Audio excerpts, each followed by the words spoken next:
व्यापार उद्योग धन्दा व्यवसाय उत्पादनसँग चाहिँ जोडिएर हामी अगाडि बढ्नुपर्छ र हामीले त्यो जोडिए बापत जति हामीलाई प्राप्त हुन्छ आम्दानी हुन्छ त्यसका निम्ति हामीले सरकारलाई कर दिनु पर्ने हुन्छ। सरकारलाई कर तिरे मात्रै सरकारको बजेट ठुलो हुन्छ। सरकारको बजेट ठुलो भएपछि मात्रै नै तपाईँ हामीलाई फेरि यहाँ खर्च गर्नका निम्ति बढीघाटलाई अहिलेसम्म अब कति आएको छ, वर्षेनी अब कति करोड आउँछ, 30-40 करोड कति आउँछ। धेरै कर तिरियो भने सङ्कलन धेरै हुन्छ, भोलि गएर चाहिँ 1 अरब आउन सक्छ। त्यो कहीँ जाने होइन। हामीले तिर्ने कर कहिल्यै कहीँ दुरुपयोग हुँदैन, त्यो फेरि फिर्ता भएर नै आउने।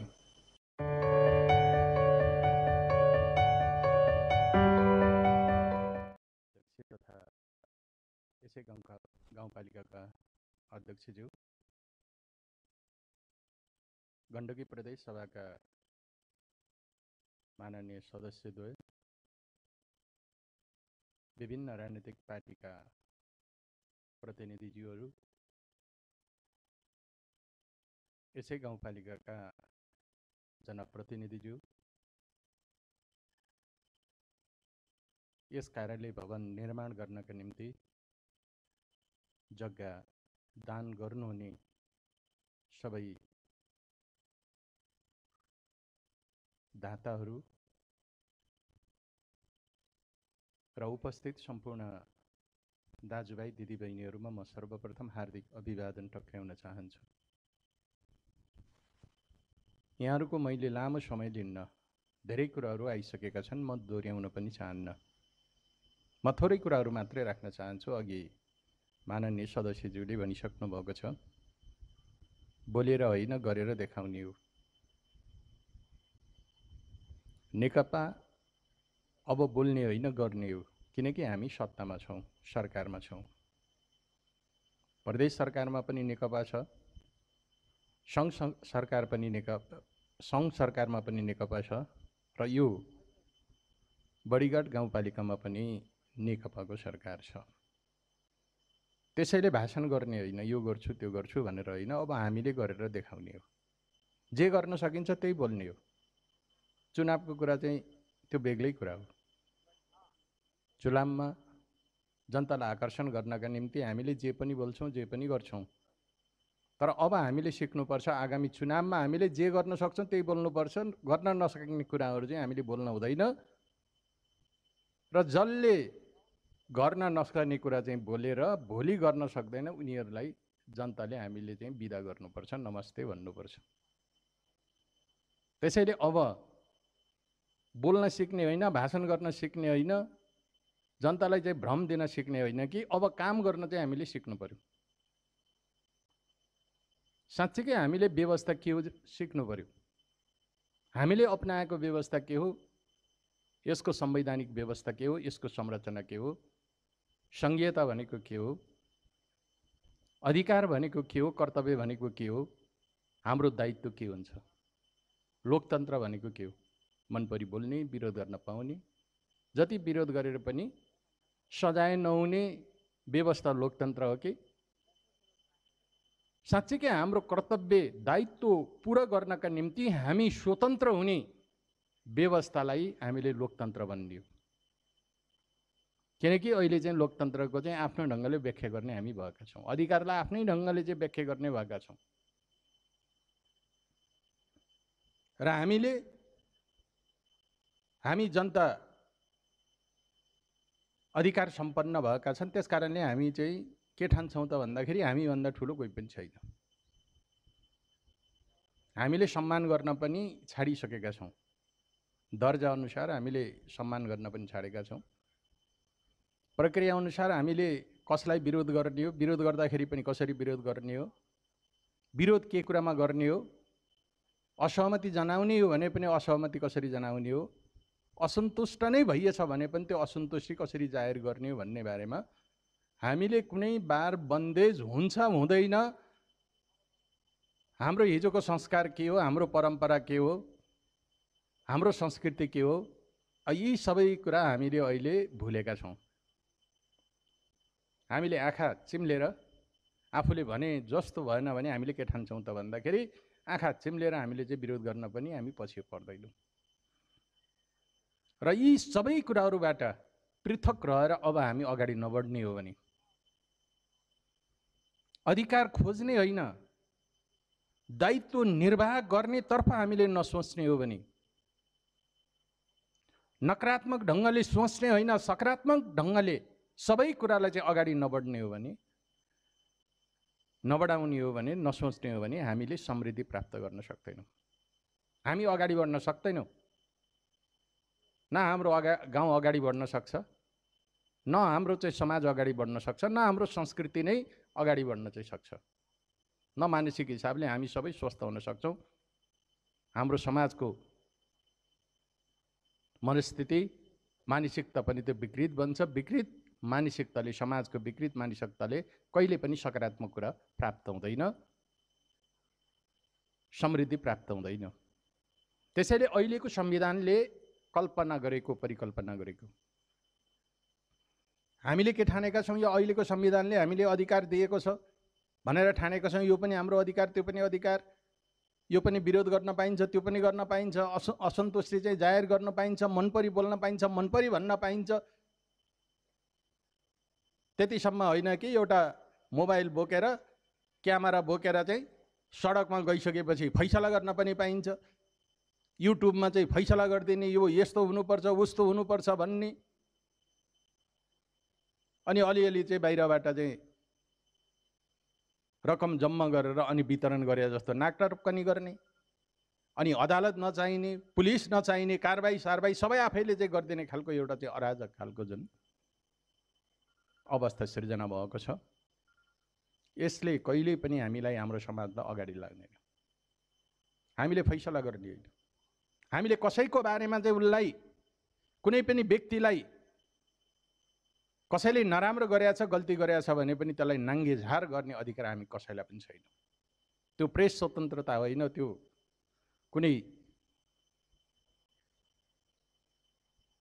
कुनै लोकतान्त्रिक स्वतन्त्रता होइन। अहिले हामी एउटा चाहिँ अराजक भएर एकदमै नकारात्मक सोचका साथ कसैले केही गरेछ भने गछ, नाङ्गे झार बनाछ, बिचरा ऊ बोल्न सक्दैन। गल्ती कसको हुँदैन? मान्छे भएपछि गल्ती सबैको हुन्छ। गल्ती नगर्ने देउता हुन्छ, देउता हामीले देखाएका पनि छैनौँ। भगवान भनेर भन्छ गल्ती नगर्ने, तर मान्छेले सबैको गल्ती हुन्छ, गल्ती गर्छ। तर कसैले केही गर्यो भने गएछ, युट्युबमा चाहिँ राख्या छ, मनपरी सोध्या छ, के सोध्या छ, अनेक अनेक गर्ने कामहरू चाहिँ भइरहेको छ र उसले चाहिँ आफूलाई चाहिँ गर्व गर्छ। लाखौँ करोडौँ मेरो चाहिँ भ्युअर्स छ, ऊ चाहिँ गर्व गर्छ। उसले भन्छ, ठाडै भन्छ, प्रधानमन्त्रीलाई चिन्दैन, मलाई चिन्छ धेरै जनताले, अरू कसैलाई चिन्दैन, मलाई चिन्छ जनताले भनेर पनि भ्याउँछ, मनपरी बोल्छ। अब यस्तो खालको अवस्था छ। त्यसो भएर त्यो लोकतन्त्र होइन, त्यो प्रजातन्त्र होइन, त्यो बाटो हामी चाहिँ हिँड्ने होइन। मैले जोड्न खोजेको कुरा के मात्रै त हो भन्दाखेरि अहिले भनेको हाम्रो कर्तव्य के हो, हामी कसरी अगाडि बढ्ने हो, हाम्रो कर्तव्य छ कि छैन, नागरिकहरूको कर्तव्य छ कि छैन। जिल्लामा गएर सिडिओ कार्यालयबाट, अर्थात् भनौँ न जिल्ला कार्यालयबाट गएर हामीले नागरिकता झिक्दैमा, नागरिकता प्राप्त गर्दैमा हामी यो नेपालको नागरिक हुन सक्छ कि सक्दैनौँ?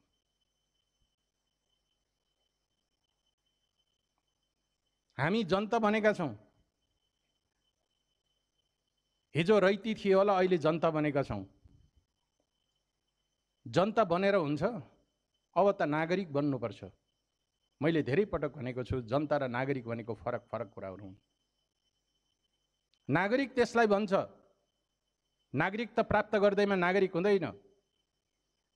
नागरिक त्यस बेला भइन्छ जुन बेला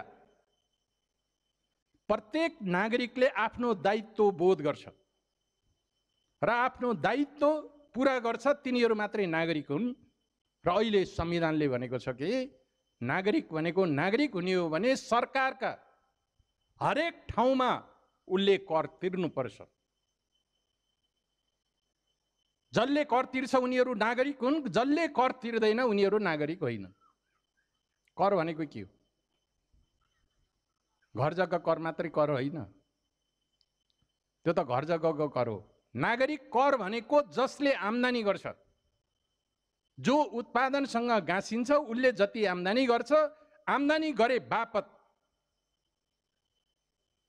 जसरी घर भाडा बसे बापत घर भाडा तिरे जस्तै उसले आम्दानी गर्यो। आम्दानी त कहाँबाट त गर्यो भन्दाखेरि यो प्राकृतिक स्रोत साधन परिचालन गरेर नै उसले आम्दानी गरेको हो, व्यापार गरेको हो भनेपछि त्यो सरकारको हिस्सा रहन्छ। त्यो सरकारलाई मैले कर तिर्नुपर्छ भनेर जसले कर तिर्छ वास्तवमा ऊ मात्रै चाहिँ नागरिक हो। अहिले नेपालमा यो परिभाषा विश्वको परिभाषा अहिले अमेरिकामा यही छ, जापानमा यही छ, युरोपमा त्यही छ, विकसित देशहरूमा जम्मा यही नै छ। त्यसो भएर त्यहाँको व्यवस्था राम्रो छ।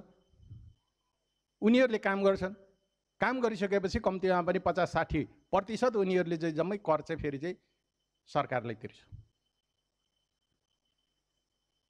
यो कर तिर्ने मेरो अधिकार हो, मैले कर तिर्न पाउनुपर्छ भनेर उनीहरू सङ्घर्ष गर्छन्। 18 वर्ष उमेर पुगिसकेपछि त्यहाँका नागरिकहरूले मेरो नागरिक हुने मेरो अधिकार वर्ष मेरो पुरा भयो, अब म चाहिँ काम गर्नुपर्छ भनेर काम गर्छ र अनि त्यसपछि आएर उसले चाहिँ कर तिर्छ, उसले आम्दानी गर्छ, काम गर्छ र त्यसबाट चाहिँ उसले चाहिँ तिर्छ। विकसित देशहरूमा तपाईँहरू जानुभयो होला, यहाँ पनि अब कतिपय गएका छन्, विदेश गएका छन्, त्यो कुरा बुझ्छ कि बुझ्दैनन्, त्यो कुरा भन्छ कि भन्दैनन् थाहा छैन। तर ती ठाउँमा काम गर्दाखेरि जुनसुकै देशहरूमा पनि धेरै देशहरूमा 50%, 70%सम्म, 30% मात्रै आफूले राख्छ, 70% सरकारलाई विभिन्न नामको चाहिँ कर तिर्नुपर्ने हुन्छ। उनीहरूले स्वास्थ्य सम्बन्धी कर हुन्छ, शिक्षा सम्बन्धी कर हुन्छ, बालबच्चा सम्बन्धी कर हुन्छ, वृद्ध आमा बाउलाई चाहिँ कर हुन्छ। आफू भोलि गएर चाहिँ 60 वर्ष उमेर पुगिसकेपछि सबै सरकारले व्यवस्था गर्छ। त्यो व्यवस्था भनेको पहिल्यै आफूले चाहिँ कटाएको हुन्छ काम गर्दाखेरि, त्यसका निम्ति भनेर काटिएको हुन्छ र कम्तीमा पनि 30% देखि 70% सम्म देश हेरिकन उनीहरूले कर तिर्छन्। तपाईहरुले भन्नु होला त्यो कर त हामीले पनि तिर्छ, जग्गा कर, त्यो छुट्टै हो। जग्गा कर भनेको तपाईसँग जग्गा छ भने त्यो कर तिर्ने छुट्टै हुन्छ, घर छ भने घरको कर छुट्टै हुन्छ, पानी बिजुलीको कर छुट्टै हुन्छ। त्यस्तो छैन भने पनि तपाईले चाहिँ कहीँ आम्दानी गर्नुहुन्छ भने पनि तपाईले कर तिर्नुपर्ने हुन्छ। 18 वर्ष पुगिसकेपछि त्यहाँका नागरिकहरू बाआमाबाट स्वतन्त्र भएर काम गरेर उनीहरूले चाहिँ कर तिर्छन् र उनीहरू चाहिँ नागरिक हुन्छन्। उनीहरूलाई वयस्क ठानिन्छ, नागरिक ठानिन्छ र उनीहरूले यो हाम्रो अधिकार हो भनेर भन्छ। तर हामीले त्यसो भन्दैनौँ। हामी त कस्ता छन् त भने कसरी हुन्छ, त्यो कर तिर्नु पर्यो भने विरोध गरिहाल्ने, छल्ने, यो सरकारले केही गरेन भन्ने, हामीले पालेछ, हाम्रो चाहिँ कर कट्टी गरेछ, अनि हामीसँग अझै उल्टो गर्ने भनेको छ। हामीले केही पनि गरेकै छैन। हामीले तिर्ने कर भनेको त्यही घर जग्गा कर होला। त्यसपछि केही चाहिँ उद्योगपतिहरूले त्यो उद्योगले तिर्ने कर हो, फेरि त्यो व्यक्तिले तिर्ने कर होइन, त्यो संस्थागत कर भन्छ, आयकर भन्छ। अर्को चाहिँ भन्सारमा तिर्ने भनेको त्यो जहाँ पनि तिर्छ त्यो भन्सार कर हो, त्यो त्यसलाई कर भनिँदैन। मूल्य अभिवृद्धि कर त्यो संसारभरि सबै मूल्यमा त्यो जोडिएको हुन्छ, त्यसलाई पनि भनिँदैन, त्यो लिइहाल्छ, त्यो अप्रत्यक्ष करहरू हुन्। प्रत्यक्ष कर भनेको व्यक्तिको आय कर भनेर भनिन्छ। मैले 18 वर्ष उमेर पुगिसकेपछि मैले काम गरेर मैले महिनामा उदाहरणको निम्ति मैले कति पाउँछु, मैले कति कमाउँछु, कुनै काममा काम गऱ्यो भने मैले 7,000 कमाउँछु भने त्यसको यति प्रतिशत कर तिर्ने भन्ने हुन्छ र कर तिर्ने हो। यदि मैले काम गरेको छैन भने पनि मेरो बाले नै मलाई पैसा दिएछ भने पनि त्यो मैले पाउने बित्तिकै त्यो मेरो आम्दानी हुन्छ र मेरो आम्दानी बापत फेरि मैले चाहिँ त्यहाँ कर तिर्नुपर्ने हुन्छ। हाम्रो त बाजेका सम्पत्तिहरूमा कर तिर्नै पर्दैन। 7 पुस्ता होइन, पुस्तासम्म चाहिँ हाम्रो के हुन्छ त भन्दा जग्गा जमिन सम्पत्ति भनेको चाहिँ नातिकाले प्राप्त गर्ने हुन्छ। त्यस कारणले गर्दाखेरि हामीले के गर्छौँ त भन्दाखेरि नाति पनातिसम्मका निम्ति भए पनि सम्पत्ति जोड्ने हामीलाई लोभ जाग्छ। त्यही लोभले गर्दाखेरि भ्रष्टाचार हुन्छ, अनियमितता हुन्छ, अनेक हुन्छ। होइन आफ्ना निम्ति मात्रै हो भन्ने हो भने कसैले पनि त्यो गर्नु पर्दैन। त्यसले गर्दाखेरि मैले भन्न खोजेको कुरा भनेको सबभन्दा ठुलो कुरा हाम्रो दायित्व हामीले बिर्सन नहुने भनेको हामी नागरिक बन्नु पर्यो। नागरिक बन्नका निम्ति हामी उत्पादनसँग जोडिनु पर्यो, हामीले काम गर्नु पर्यो त्यो भनेको सरकारी जागिर खाने मात्रै होइन, हामीले निजी हिसाबले पनि व्यावसायिक भएर उत्पादनसँग जोडिएर त्यो कृषिसँग मात्रै होइन, अब चाहिँ आधुनिक व्यापार उद्योग धन्दा व्यवसाय उत्पादनसँग चाहिँ जोडिएर हामी अगाडि बढ्नुपर्छ र हामीले त्यो जोडिए बापत जति हामीलाई प्राप्त हुन्छ आम्दानी हुन्छ त्यसका निम्ति हामीले सरकारलाई कर दिनु पर्ने हुन्छ। सरकारलाई कर तिरे मात्रै सरकारको बजेट ठुलो हुन्छ। सरकारको बजेट ठुलो भएपछि मात्रै नै तपाईँ हामीलाई फेरि यहाँ खर्च गर्नका निम्ति बढीघाटलाई अहिलेसम्म अब कति आएको छ, वर्षेनी अब कति करोड आउँछ, 30-40 करोड कति आउँछ। धेरै कर तिरियो भने सङ्कलन धेरै हुन्छ, भोलि गएर चाहिँ 1 अरब आउन सक्छ। त्यो कहीँ जाने होइन। हामीले तिर्ने कर कहिले कहीँ दुरुपयोग हुँदैन, त्यो फेरि फिर्ता भएर नै आउने। अहिले हाम्रो चाहिँ सङ्घको टोटल त्यसको चाहिँ बजेट कति छ त भन्दाखेरि अहिले चाहिँ कति 12 खरब जतिको चाहिँ हाम्रो चाहिँ बजेट रहेको छ। भोलि गएर हामीले धेरै कर तिर्यो भने, धेरै कर उठ्यो भने के हुन्छ, भोलि त्यो 20 अरब हुनसक्छ। 20 अरब हुने बित्तिकै त खरब हुनसक्छ, खरब हुने बित्तिकै त यहाँ धेरै आउँछ नि त। अनि त्यसले धेरै कामहरू हामीले गर्न सक्छौँ।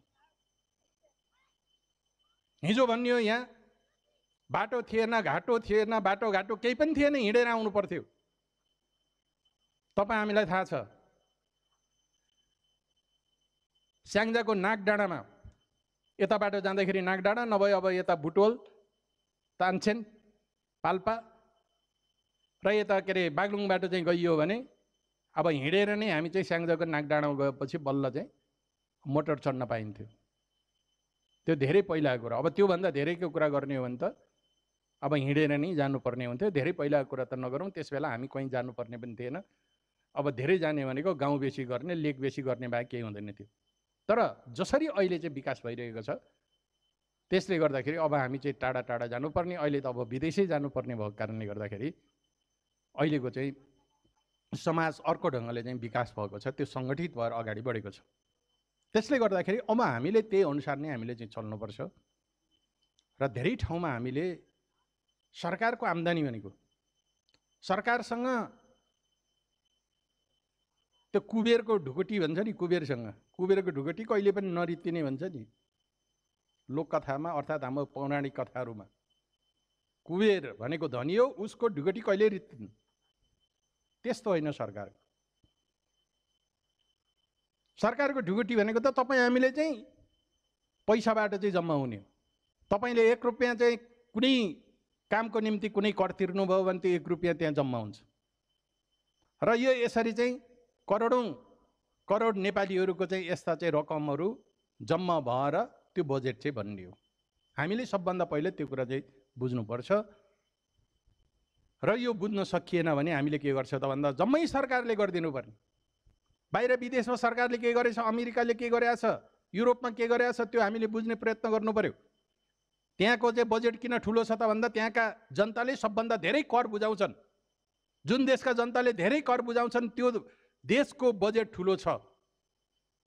जुन देशका जनताले कर तिर्न सक्दैनन् ती देशका बजेटहरू चाहिँ सानो भएको छ। र यो कर तिर्ने स्थिति किन बनाउनु पर्छ त भन्दा अब हामीले विकास गर्नुपर्छ, आर्थिक विकास गर्नुपर्छ।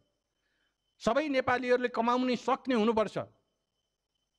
अब कमाइ गर्नु पर्यो, कुनै व्यवसायमा लाग्नु पर्यो र इमानदारीतापूर्वक हामीले चाहिँ सरकारलाई चाहिँ हामीले कर तिर्ने हो भने मलाई लाग्छ छिटै हाम्रो चाहिँ विकास हुन्छ। सिङ्गापुर कसरी विकास भयो? जनताले कर तिरेर विकास भएको। ली कुइनीले चाहिँ यसो गरेर त्यसो गरेर त्यो विकास भएको होइन।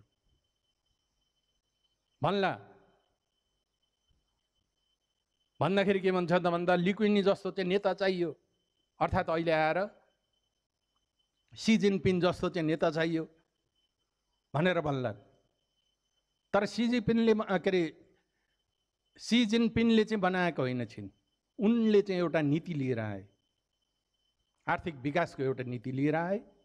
अनि जनताले चाहिँ उत्पादनसँग उनीहरू चाहिँ गाँसिए, उत्पादन गरे। अनि त्यसपछि उनीहरूले कर तिरे, कर तिरिसकेपछि अनि सरकारको चाहिँ बजेटको भोल्युम ठुलो भयो। ठुलो भइसकेपछि विकास निर्माणको कामहरू चाहिँ भयो, अगाडि बढ्यो। त्यही नै हो। गरेको त आखिरमा चाहिँ जनताले नै हो।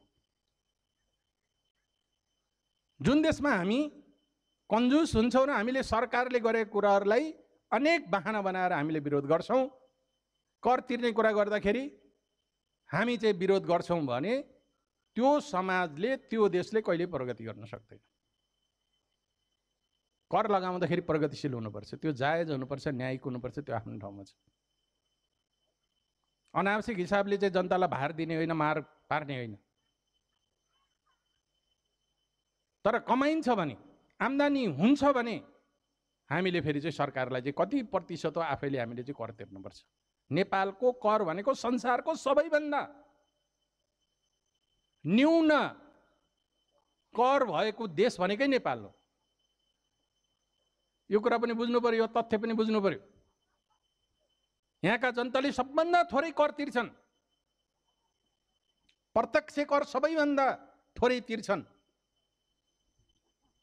ठुल्ठुला चाहिँ अहिले आएर चाहिँ विभिन्न चाहिँ संस्थाहरूले पनि के गरेछ त भन्दाखेरि त्यही दिनुपर्ने चाहिँ भ्याट पनि छल्ने, नक्कली चाहिँ भ्याट बिल बनाउने, अन्तशुल्क पनि नक्कली बनाएर चाहिँ बेच्ने र चाहिँ छल्ने भइरहेको छ। अब अरूको त कुरै नगरौँ।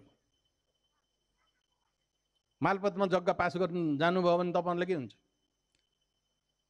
अलिकति यहाँ फाइदा हुन्छ, तपाईँलाई चाहिँ अलिकति सस्तोमा बनाइन्छु भन्ने हो भने हुन्छ भनेर तपाईँहरू चाहिँ त्यही गर्नुहुन्छ। होइन म जति लाग्छ म त्यति तिर्छु भन्ने त मलाई लाग्छ त्यो बिरलै होला। होइन भने सस्तो कसरी हुन्छ, सस्तोमा कसरी पास गर्न सकिन्छ, त्यसरी नै सस्तो चाहिँ पासमा गर्न तपाईँ हामी नै लाग्छौँ। मै लाग्न सक्छु, अरूको त कुरै गर्न छाडौँ। मैले अहिले भाषण गरेँ, भोलि चाहिँ केही मैले चाहिँ जग्गा किनेर तपाईँको चाहिँ यसो गर्ने भने यति लाग्छ के अरे, तपाईँलाई यसरी चाहिँ गरेर यो गरियो भने यति सस्तो हुन्छ, अलिक कम तिर्नुपर्छ भन्यो भने अब मेरै मन पनि के हुन्छ त भन्दा सस्तोतिर चाहिँ दौड्छ। जबसम्म त्यस्तो हुन्छ नि तबसम्म चाहिँ विकास चाहिँ हुँदैन। मैले भन्दा तबसम्म चाहिँ देशको ढुकुटी ठुलो हुँदैन अनि बलियो हुँदैन।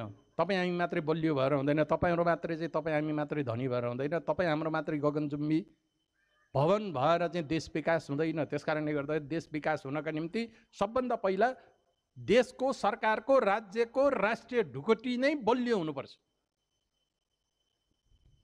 छन् त छन् नि संसारको गरेर अहिले चाहिँ नेपालमा फोर्ब्सले चाहिँ सूचीमा चाहिँ राखेको हाम्रो चाहिँ विनोद चौधरीहरू धनी छैनन्। अरू देशमा छैनन्। हाम्रो विनोद चौधरी नेपालकै एकजना चाहिँ धनाढ्यभित्र चाहिँ गनिन्छ। तर के गर्ने, देश त हुँदैन, कसैको चाहिँ सम्पत्ति हुँदैमा देश त हुँदैन। त्यस कारणले गर्दाखेरि देश बन्नका निम्ति, देश धनी हुनका निम्ति देशको राष्ट्रिय ढुकुटी चाहिँ ठुलो हुनुपर्छ र मात्रै हामी बलियो हुन्छौँ। विनोद चौधरीसँग पैसा भएर के गर्ने? अरूको देशको तुलना गर्दाखेरि अब यो नेपाल देश गरिब देशकै भनेर भनिन्छ, ऊ कमजोर नै हुन्छ जतिसुकै होला, अरब होला, खरब होला पैसा, त्यसको केही अर्थ हुँदैन। त्यस कारणले गर्दाखेरि हामी सरकार चाहिँ बलियो होस् भनेर हामी चाहिँ जानुपर्छ। म अर्थमन्त्री भएको कारणले मैले यो कुरा राखेँ। धेरैले त्यही भन्ने हुन्छ कि भोलि यहाँ चाहिँ यज्ञ राख्नुहोस् त, के गर्नुहुन्छ तपाईँहरूले? दान दिनका निम्ति तछाड मछाड हुन्छ, चाहिँ लाख लाख बोल्ला, 50,000 बोल्ला, त्यहाँ सम्मान गरिन्छ, अनि सम्मान गरेपछि तपाईँहरू चाहिँ बोल्नुहुन्छ। तर गाउँपालिकाले कुनै तपाईँहरूको खाद्यान्नमा चाहिँ 1 रुपियाँ भनेर कर लाउनु होला, कर लगाउने हो भन्ने बित्तिकै तपाईँहरू चाहिँ जुलुस लिएर चाहिँ गाउँपालिका घेर्ना हुनुहुन्छ। हाम्रो मनोस्थिति त्यस्तो छ। लाख रुपियाँ दान दिन पनि सक्ने, अनि भोलि चाहिँ 1 रुपियाँ कर बढायो भने यसरी कर बढायो उसरी कर बढायो भनेर अझै राजनीतिक रूपले फरक भइदियो भने त त्यहाँबाट सुरु हुन्छ। अनि त्यसपछि सबैले सुरु गरेर अनि विरोध गर्छ। सकिन्छ भने त जति सकिन्छ त्यति नै कर लगाउनु राम्रो। लोकतन्त्रमा त्यही भन्छ, पुँजीवादी जुन विकास भन्छ, पुँजीको विकास गर्नका निम्ति हामीले सरकारलाई कर तिर्नुपर्छ। एउटा कुरा यो। अर्को कुरा म यहाँहरूलाई म भन्न चाहन्छु, तपाईँ हामीले के गर्छौँ त भन्दा खर्च गर्नु हुँदैन भनेर भन्छौँ क्या। खर्च नगर्ने हो भने विकास हुँदैन। खर्च गर्नुपर्छ भन्ने भावना विकास गर्नुपर्छ। अब तपाईँहरू यहाँ जम्मा हुनु भएको छ, तपाईँहरूको खल्ती जम्मै टटकाउने हो भने होला यहाँ। अब कम्तीमा केही नभए पनि 15-20 हजार चाहिँ झर्ला यहाँबाट। अनि यो 15-20 हजार तपाईँहरूले खर्च गर्नु भएन भने त्यो कागजको खोस्टो भएर यहाँ बसिएको छ। के अर्थ भयो? आज पनि खर्च गर्नु भएन, ढुङ्गा माटो जस्तो त भयो नि यहाँ राखेपछि। खर्च गरेपछि मात्रै त्यो पैसा हुन्छ, पुँजी हुन्छ। खर्च गर्नुहुन्न, पकेटमा राख्नुहुन्छ भने त्यो कागजको खोस्टो हो। 1 महिना राख्नुभएछ भने पनि 1 महिनासम्म कागजको खोस्टो भएर तपाईँका चाहिँ 20 हजार भयो पनि 20 लाख भयो पनि त्यो बसिरहन्छ। गन्दाखेरि 20 लाख काम त्यसले चाहिँ 1 महिनासम्म पनि तपाईँले खर्च गर्नु भएन भने उसले काम गर्दै गर्दैन, नगरेपछि त कागजको खोस्टो न भयो। त्यसले गर्दाखेरि अब खर्च गर्नुपर्छ। खर्च गरिसकेपछि के हो? खर्च भनेको के हो? मेरो खर्च भनेको त कसैको आम्दानी हो, यो कुरा हामीले बुझ्नुपर्छ। हामीले त्यो बुझ्दैनौँ। मैले पनि खर्च नगर्ने, अरूले पनि खर्च नगर्ने, अरूले पनि खर्च नगर्ने, कसैले खर्च नगर्ने हो भने त अनि यो बर्बाद भइगयो, आर्थिक चलायमान हुँदैन। अनि त्यो कागजको खोस्टो भएर बस्छ। ब्याङ्कले पनि अब खर्च नगर्ने हो भने त्यो ब्याङ्कमा पनि त्यो कागजको खोस्टो भएर त्यो बस्छ। त्यसले गर्दाखेरि खर्च गर्नुपर्छ। मैले खर्च गरेँ भने अर्काले पाउँछ, अर्काले खर्च गरेँ भने अर्काले पाउँछ, त्यसले खर्च गरेँ भने अर्काले पाउँछ। दिनमा नै मैले 1000 खर्च गरेँ, एकजनालाई ए भन्नेलाई चाहिँ दिएँ, उसले पनि तत्कालै अर्कालाई चाहिँ अब तिर्यो भने, खर्च गर्यो भने अर्काले पाउँछ। अर्काले गर्दाखेरि दिनमा नै अब 1000 चाहिँ 10 जनाले चाहिँ खर्च गर्यो भने त त्यो 1000ले कति काम गर्ने भयो त भन्दा 10,000 को काम गर्ने। त्यही हो विकास र वृद्धि भनेको, आर्थिक वृद्धि भनेको त्यही हो। 1000लाई शून्य बनाएर तपाईँले चाहिँ पकेटमा राख्ने कि 1000लाई तपाईँहरूले चाहिँ 10,000 दिनमै 10,000 को काम गराउने गरी खर्च गर्ने, यसमा भर पर्छ। विकास भनेको, आर्थिक विकास भनेको यसैमा भर हुन्छ, यसैमा निर्भर हुन्छ। त्यसकारणले गर्दाखेरि पैसा बचाउने होइन, खर्च गर्ने बानी अब हामीले विकास गर्नुपर्छ। फेरि त्यो चाहिँ घुमेर आउँछ। फेरि सबैले खर्च गर्ने हो भने त के हुन्छ र अन्तबाट फेरि आफूलाई आउँछ, आफ्नो खल्तीको जान्छ, अर्का खल्तीको फेरि चाहिँ आफूमा आउँछ। यो कुरा तपाईँहरूले बुझ्नुपर्छ। त्यसले गर्दाखेरि खर्च गरिएन भने त्यो कागजको खोस्टो भएर बस्छ। आर्थिक विकास भनेको त्यही हो। त्यसका निम्ति अब हामीले आफैले उत्पादन गर्ने, अब बजारमा गएर किन्दै नकिन्ने भन्न थालियो भने त हामी त हिजो बाजेका पाला जस्तो हुन्छ। बाजेका पालामा के हुन्थ्यो? त्यस बेला किन्ने भनेको चाहिँ नुन किन्थे, मट्टी तेल किन्थे। अलि धनीले चाहिँ दसैँमा एक जोर चाहिँ कपडा फेर्नुपर्छ भनेर त्यसमा पनि अलि पहिला पहिला बुटोलबाट कहाँ कहाँबाट चाहिँ गएर चाहिँ घर बुनाको चाहिँ कपडा लिएर आएर त्यति मात्रै गर्थे। त्यतिलाई मात्रै पैसा चाहिन्थ्यो। त्यो पनि के गर्थे त भन्दा यतातिर चाहिँ सोठी बेचेर गएर त्यहाँ बेचेर त्यो किनेर चाहिँ लिएर आउँथे। त्यस्तो जमाना त छैन त अहिले त। अहिले त पहिल्यै पछि तपाईँलाई के चाहिन्छ? पैसा चाहिन्छ। तपाईँको हातमा मोबाइल छ, रिचार्ज गर्नु पर्यो, पैसै चाहियो। मोबाइल किन्नु पर्यो, पैसै चाहियो। कपडा जम्मै हाम्रो चाहिँ जम्मै अहिले आएर आफैले उत्पादन गर्न सकिँदैन। खानेकुरा हिजो चाहिँ दाल भात खिर खाए हुन्थ्यो, अब मोमो खानु पर्यो, के खानु पर्यो, चाउचाउ खानु पर्यो, जम्मै पैसै चाहिन्छ। भैँसी पालेर खिर मात्रै पकाएर चाहिँ खान्छु भनेर भएन। अघि लड्डु बाँड्दै हुनुहुन्थ्यो, त्यो पनि किन्नै पर्यो। घरमा बनाएर खानेकुरा हुँदैन, आफ्नै उत्पादन भनेर खाने हुँदैन। त्यो जमाना गइसक्यो, त्यो पुरानो जमाना भइसक्यो। हामी अर्कै जमानामा आइसक्यो। त्यस कारणले गर्दाखेरि अब हामी त्यसरी अगाडि बढ्ने। त्यसो भएर विकास भनेको त्यही नै हो। जति हामीले छिटो खर्च गर्छौँ, 1 करोड छ, तपाईँले चाहिँ 1 महिनामा 1 करोडलाई चाहिँ 20 पटक घुमाइदिने हो भने 20 करोड हुन्छ। 100 पटक तपाईँले घुमाइदिने हो भने त त्यो त 1 अरब भइगयो नि त। 1 करोडै 1 अरब हुँदो रहेछ। हामीले यो बुझ्नु पर्यो। अर्थतन्त्रमा खर्च गरिएन भने त्यो जिरो भएर बसिरहेको हुन्छ। त्यसले गर्दाखेरि अब यसरी आर्थिक विकास गर्ने कुरालाई यसरी तपाईँहरूले चाहिँ ध्यान दिनुपर्छ। मैले यो कुरा चाहिँ भने अरू कुराहरू अब तपाईँहरूले फेरि पनि व्यवहारमा अब सोच्नु होला, बुझ्नु होला, यस्ता धेरै कुराहरू चाहिँ हुन्छन्। र अब मैले यो बजेट सम्बन्धी 3वटा सरकार छ। केन्द्रीय सरकार जसलाई चाहिँ सङ्घीय सरकार भन्छ, प्रदेश सरकार 7वटा छ, अनि त्यसपछि स्थानीय सरकार, महानगरपालिका, नगरपालिका, उपमहानगरपालिका, गाउँपालिका। अनि यी सरकारले कसरी पाउँछ त पैसा? एउटा चाहिँ वित्तीय समानीकरण अनुदान भन्छ, अनि अर्को राजस्व बाँडफाँड भन्छ। त्यो ढक्क चाहिँ दिइन्छ। त्यसलाई प्राकृतिक स्रोत र वित्त आयोगले एउटा फर्मुला बनाएको छ, जनसङ्ख्यालाई हेरेर, उसको मानव विकास सूचाङ्कलाई हेरेर, क्षेत्रफललाई हेरेर, अनि त्यसै फर्मुला बनाएको छ। त्यसको आधारमा चाहिँ सबै गाउँपालिका, सबै प्रदेशले त्यसैको आधारमा चाहिँ प्राप्त गर्छ। त्यो एकमुष्ट हुन्छ। त्यसपछि अर्को चाहिँ समपूरक अनुदान भनेर त्यो प्राप्त हुन्छ।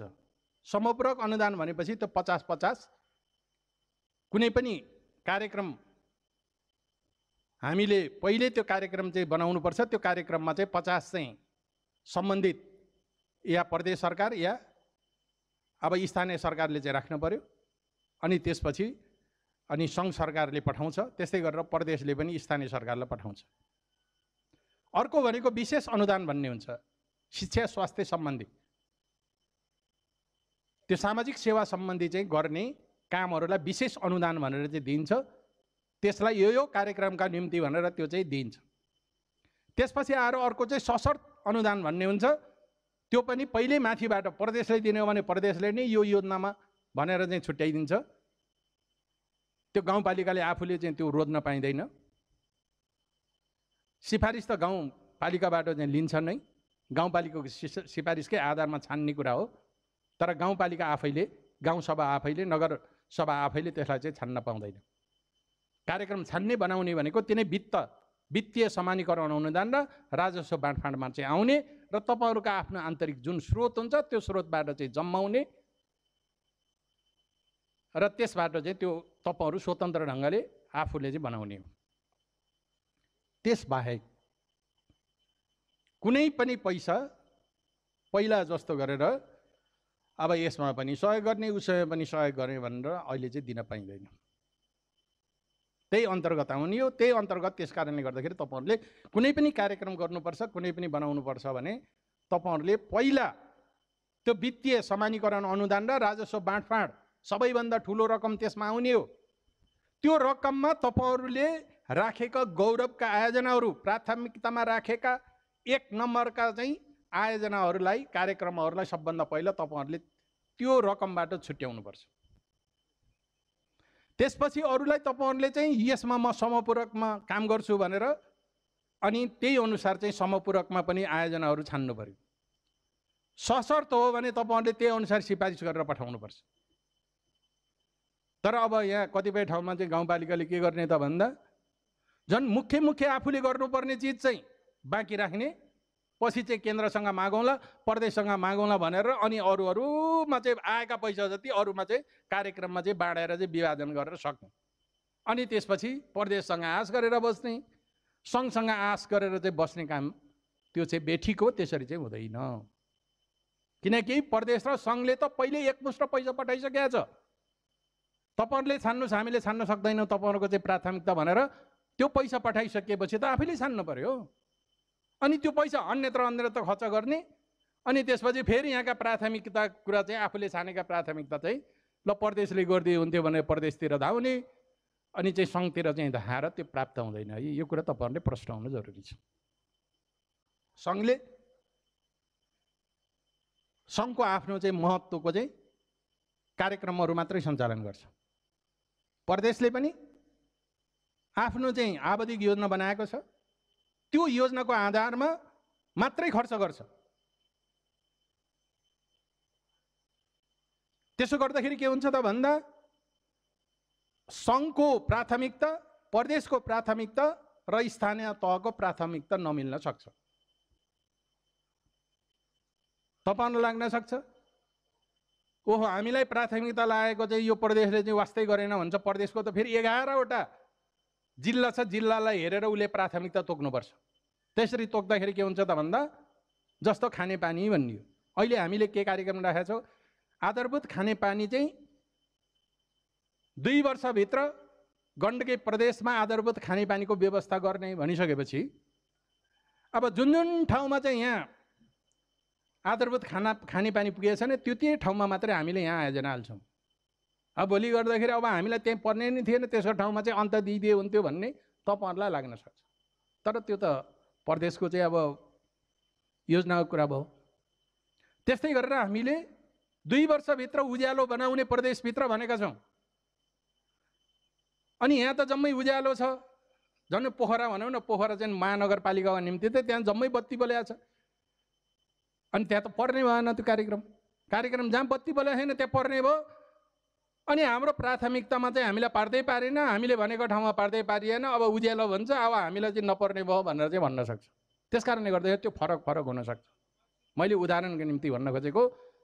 त्यसले गर्दाखेरि प्रदेशका पनि आफ्नै हुन्छ, सङ्घको पनि आफ्नै हुन्छ। अनि गौरवको चाहिँ आयोजना भनेको छ जसलाई चाहिँ प्रदेशको रणनीतिक महत्त्वका कार्यक्रमहरू, योजनाहरू, त्यो बाटो हुनसक्छ, सिँचाइ हुनसक्छ, कुलो, सिँचाइका कुलो हुनसक्छ, खानेपानीका कुरा हुनसक्छ, विद्युतका कुरा हुनसक्छ, विभिन्न विश्वविद्यालयदेखि लिएर विभिन्न चाहिँ कुरा हुन चाहिँ सक्छ। त्यसमा फेरि चाहिँ त्यो रकमको कुरा हुँदैन। कतिपयले चाहिँ कति रकम भएपछि प्रदेशले गर्ने अनि त्योभन्दा ठुलो रकम भएपछि केन्द्रले गर्ने, सानो जति जम्मै स्थानीय तहमा पठाइदिए हुन्थ्यो नि भनेर भन्ने। किनकि हामीले चाहिँ दिगो विकास भनेर सबै प्रदेशमा विभिन्न खालको स्वास्थ्यका चाहिँ विभिन्न चाहिँ हामीले कार्यक्रम गर्नुपर्ने हुन्छ। त्यसो गर्दाखेरि कहिले कहीँ के हुन्छ त एउटा गाउँपालिकालाई त्यो 20,000 बाटो पनि गर्नुपर्ने हुन्छ। अनि यहाँ धेरै ठाउँबाट गाउँपालिका के भन्छ भन्दाखेरि 50 लाखभन्दा कमका त पर्ने योजना जति त जम्मै गाउँपालिकाले दिए हुन्छ नि भनेर भन्नुहुन्छ। त्यस्तो हुँदैन। किनकि स्वास्थ्यसँग सम्बन्धित, अन्यसँग सम्बन्धित धेरै कुराहरू चाहिँ सम्बन्धित, कतिपय अब थोरै पनि अघि भने नि त आधारभूत चाहिँ खानेपानी भन्दाखेरि कतिपय ठाउँमा चाहिँ अब सानो गाउँ भयो, सजिलो भयो भने 20,000ले पनि बन्ला, 2 लाखले बन्ला, 5 लाखले बन्ला। तर त्यो योजना कसको त भन्दाखेरि प्रदेशको।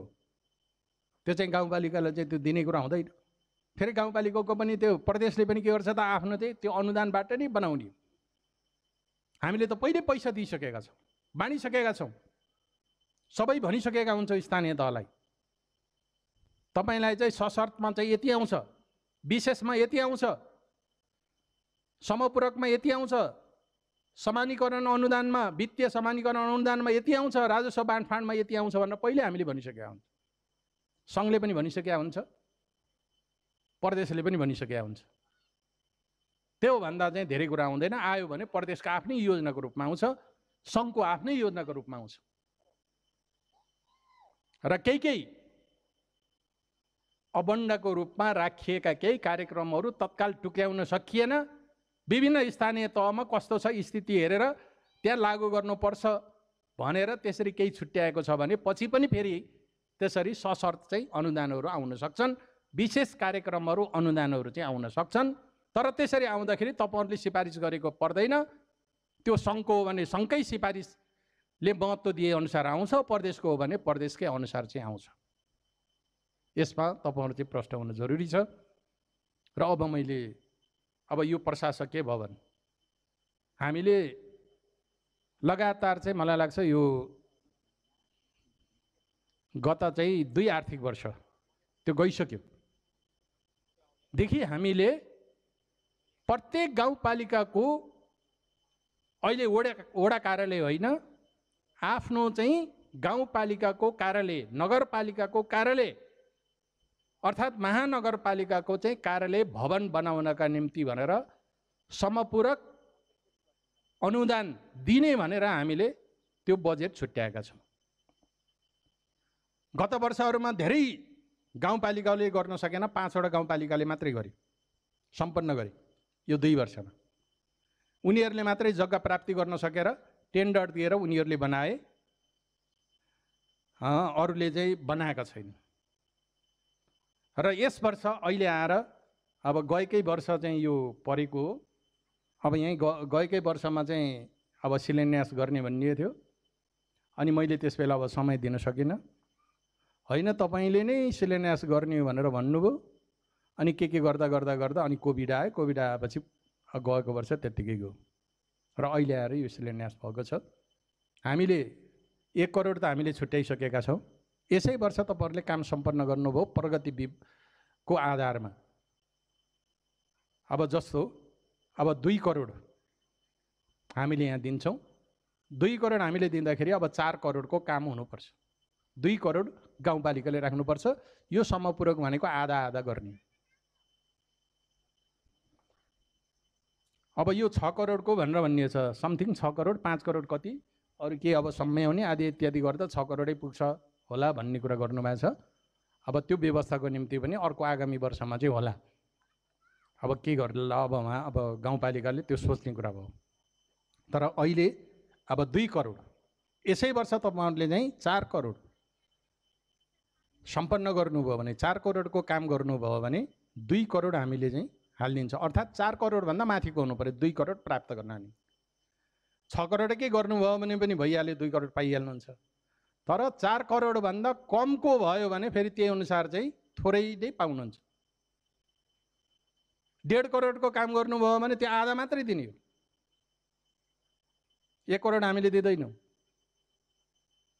त्यसले गर्दाखेरि अब तपाईँहरूले ध्यान दिनु पऱ्यो। अब 2 करोड 1 करोड चाहिँ निकाल्नका निम्ति पनि तपाईँहरूले 2 करोडको काम त गरेकै हुनुपर्छ। 1 करोड तपाईँहरूले राखेकै हुनुपर्छ। 2 करोड तपाईँहरूले चाहिँ मैले कमिटमेन्ट गरेको छु, 2 करोड हामीले यही वर्ष तपाईँहरूलाई चाहिँ हालिदिन्छु भनेपछि तपाईँहरूले 4 करोडको त तपाईँहरूले काम गरेकै हुनुपर्छ। 4 करोड 2 करोड तपाईँहरूले हाल्नुपर्छ यहाँबाट गाउँपालिकाले।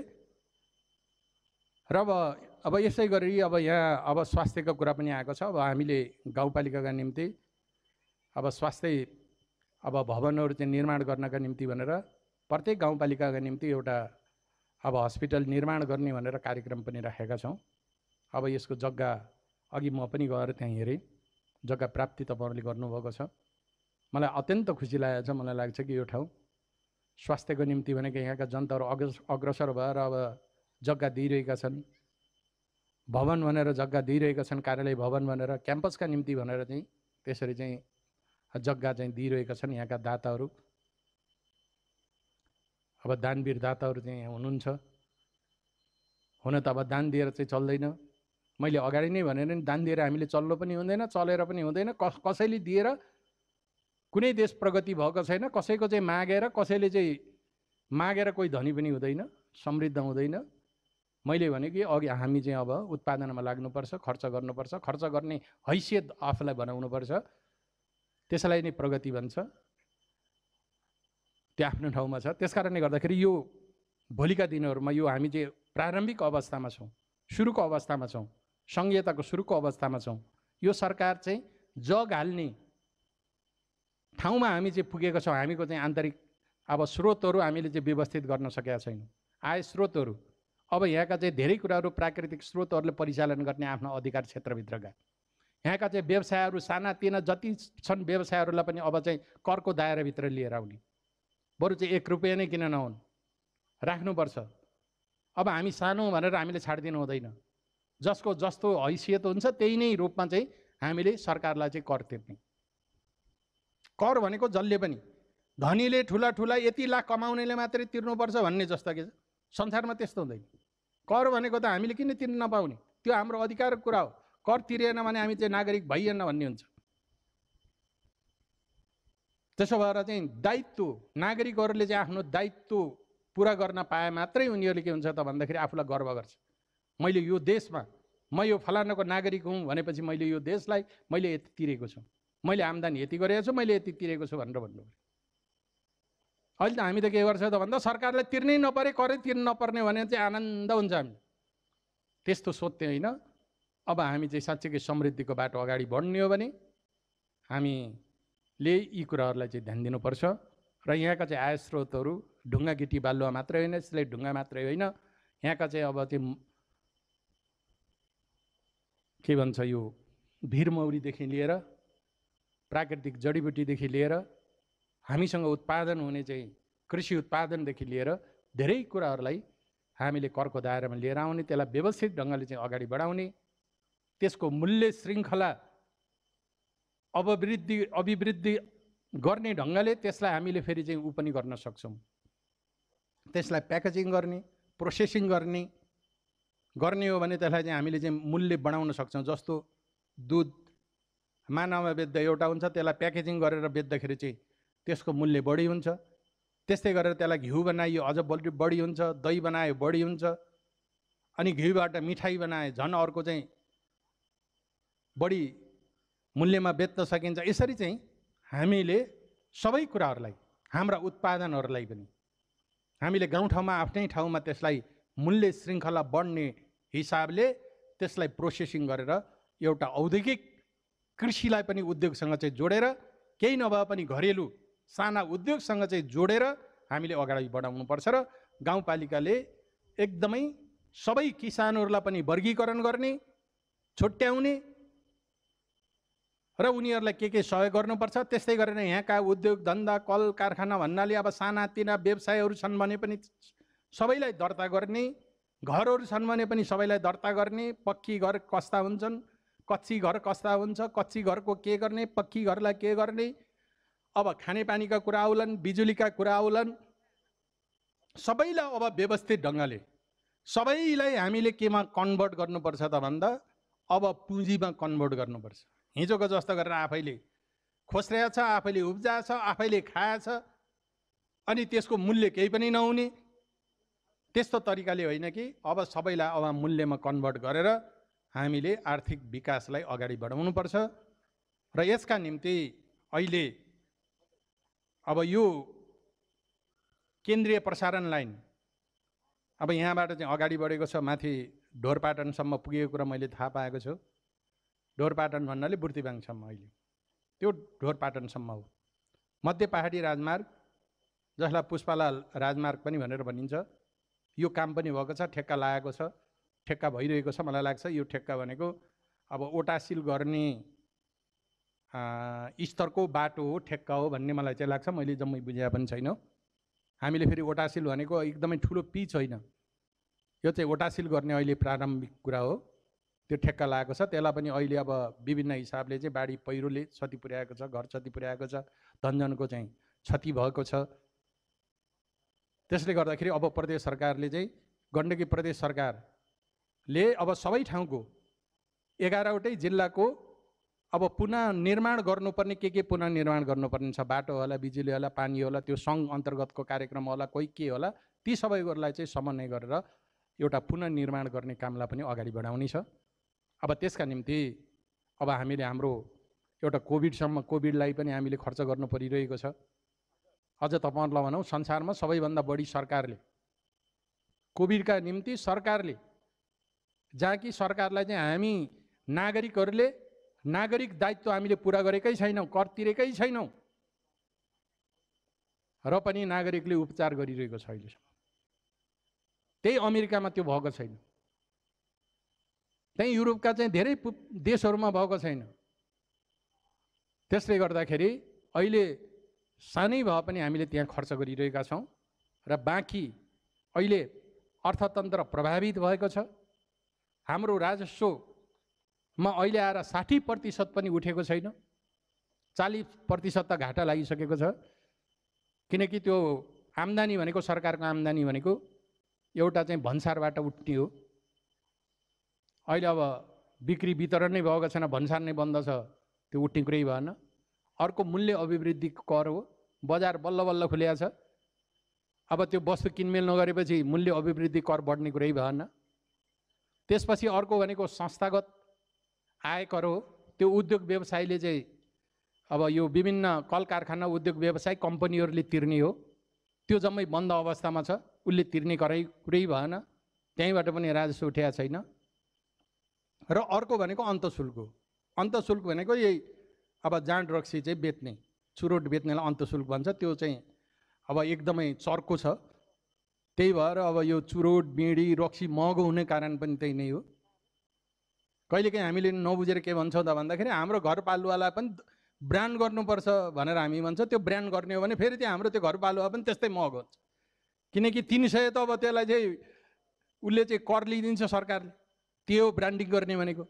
ब्रान्डिङ गर्ने भनेको के हो त भन्दा कर तिर्ने भनेको संसारभरि। यो हामीले बुझ्छ कि बुझ्दैन? ब्रान्ड बनाउने भनेको त ब्रान्ड स्वरूप चाहिँ सरकारलाई तिर्नुपर्छ र त्यो ब्रान्ड बन्छ। अन्तर्राष्ट्रिय स्तरको ब्रान्ड बनाउने हो भने अन्तर्राष्ट्रिय स्तरमा नै हामीले त्यसले तोकेको कर हामीले तिरेपछि मात्रै हामीले चाहिँ अन्तर्राष्ट्रिय ब्रान्ड पाउँछौँ। विश्वभरि चाहिँ हामीले बेच्न पाउँछौँ। त्यस्तो हुन्छ। त्यसकारणले गर्दाखेरि यो कुरा पनि हामीले बुझ्नु पर्यो। अब घरपालुवाको निम्ति हामीले अहिले ब्रान्डिङ गर्न सक्दैनौँ। हामी अहिले त्यो अवस्थामा पुगिसकेका छैनौँ। जे छ त्यो अवस्थामा हामीले बनाउने हो, खाने हो। तर अब यसैलाई नै विकृत ढङ्गले चाहिँ बनाउन थालेको कुरालाई चाहिँ नियन्त्रण पनि गर्नुपर्छ। तर यसको नाममा सबै कुरालाई नियन्त्रण गर्ने होइन। हाम्रो चाहिँ भाँगोको कुरा पनि अघि उठेको छ। भाँगोलाई पनि चरसलाई चाहिँ बन्द गर्ने हो, गाँजालाई चाहिँ बन्द गर्ने हो, भाँगोलाई चाहिँ बन्द गर्ने होइन। त्यो नबुझेर पनि भइराखेको होला। तर हामीले पनि त्यो कुराहरू चाहिँ भनेको छौँ। अहिले आएर चाहिँ भाँगोको रुख काट्ने के गर्ने यो चाहिँ ठुलो चाहिँ अब यहाँ कुनै ऊ चाहिँ देखाउनु पर्दैन। नयाँ आउने त्यस्तै हुन्छ क्या। नयाँ आउने के हुन्छ, प्रहरी आएपछि 1-2वटा चाहिँ त्यस्ता भएका चाहिँ आउँछ। आफूले के देखाउने, मैले राम्रो काम गरेको छु भन्ने, पछि चाहिँ प्रमोसनको निम्ति केही देखाउनु पर्छ भनेर त्यो गरिने चाहिँ कामहरू हुन्। अब यसका निम्ति चाहिँ हामीले सतर्क हुनु पर्यो। भाँगो काट्ने हुँदैन। अब गाँजा पनि, गाँजाको त्यसलाई रोक्ने, प्रतिबन्ध लगाउने, त्यसलाई कसरी प्रतिबन्ध लगाउँछ, त्यस्ता तस्करहरूलाई चाहिँ कसरी पकड्ने हो, त्यस्ता चाहिँ गलत उसमा लाग्ने मान्छेहरूलाई कसरी पकड्ने हो, त्यो काम गर्नु पर्यो। होइन भने भाँगो उत्पादन गर्ने कामलाई हामीले रोक्नु हुँदैन। परम्परागत ढङ्गले नै हामीले गर्दै आएका छौँ। किसानहरूले त्यहाँ कमाएका छन्। त्यसलाई पनि बरु चाहिँ ब्रान्ड बनाएर हामी चाहिँ अगाडि चाहिँ लान चाहिँ सक्छौँ। भने अब यस्ता धेरै कुराहरू चाहिँ हुन सक्छन्। होइन, बागलुङ जिल्ला आफैमा चाहिँ धनी जिल्ला हो। यो बडीघाट आफैमा पनि धनी जिल्ला हो। र मलाई लाग्छ हामीले फेरि पुनर्निर्माण गर्दाखेरि अब एउटा सरकारी कार्यालय यहाँ बुर्तिमाङमा चाहिँ राख्ने भनेर हामीले त्यो सल्लाह पनि गरेका छौँ, निष्कर्ष पनि निकालेका छौँ। त्यसो गरियो भने पुनर्निर्माण गर्ने कामहरू अब पोखरा जानु पर्दैन।